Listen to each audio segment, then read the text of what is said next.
Hi guys, I'm here to talk to you about a very important topic, which is the case of adopting children in the United States.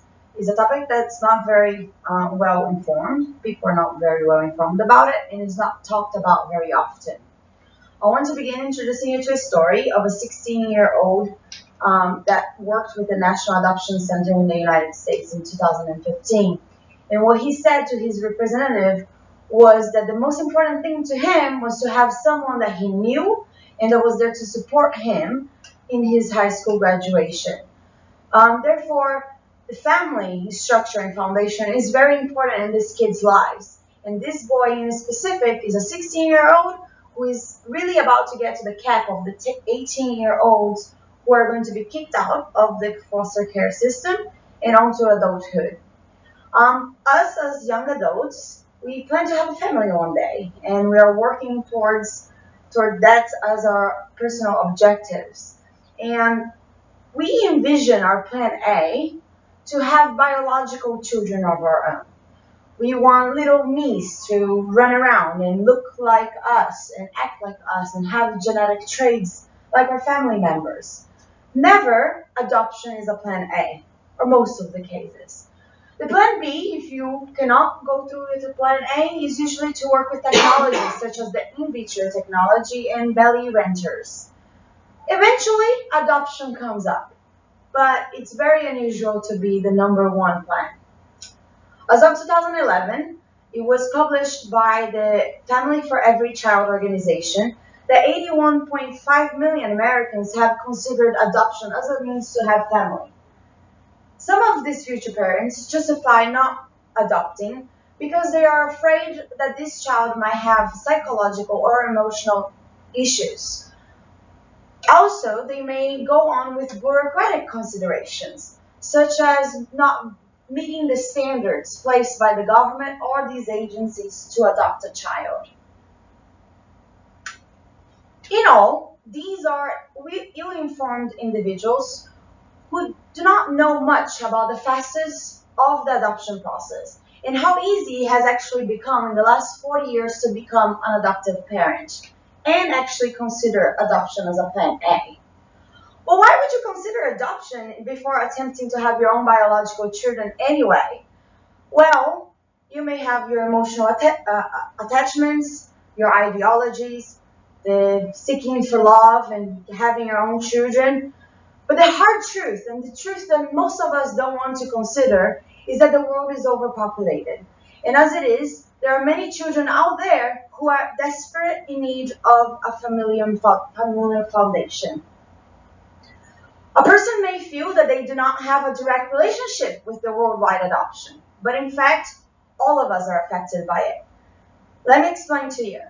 Although it is understandable that a person or a couple may not want to consider adopting a child giving their own very personal reasons, these children who are in need of a home and a family are already part of a swelling society.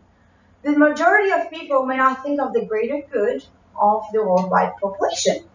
But in fact, we live in a finite resources planet, and the ever-growing population is a problem.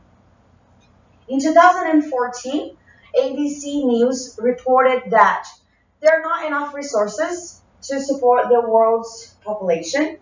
And he also pointed out in the same study that the United Nations Global Environment Outlook have found water, land, plants, animals, and fish stocks that are all inexorable in decline. The same study also shows that despite the fact that the total fertility rate of the average family and the average family size of the world has halved since 1950 from 5 points to 2.5, being that 2.1 is the replacement level. The highest 58 countries in the world for fertility are projected to triple these numbers by 2100. Therefore, it's irrefutable that the world as we know it, and in a not declining world population, as we need it to be, highlights that the future holds unsustainable living conditions. Another scary statistic is the so-called expiration date. We may not want to also face this issue, But a child's average age of adoption is 7.7 years old.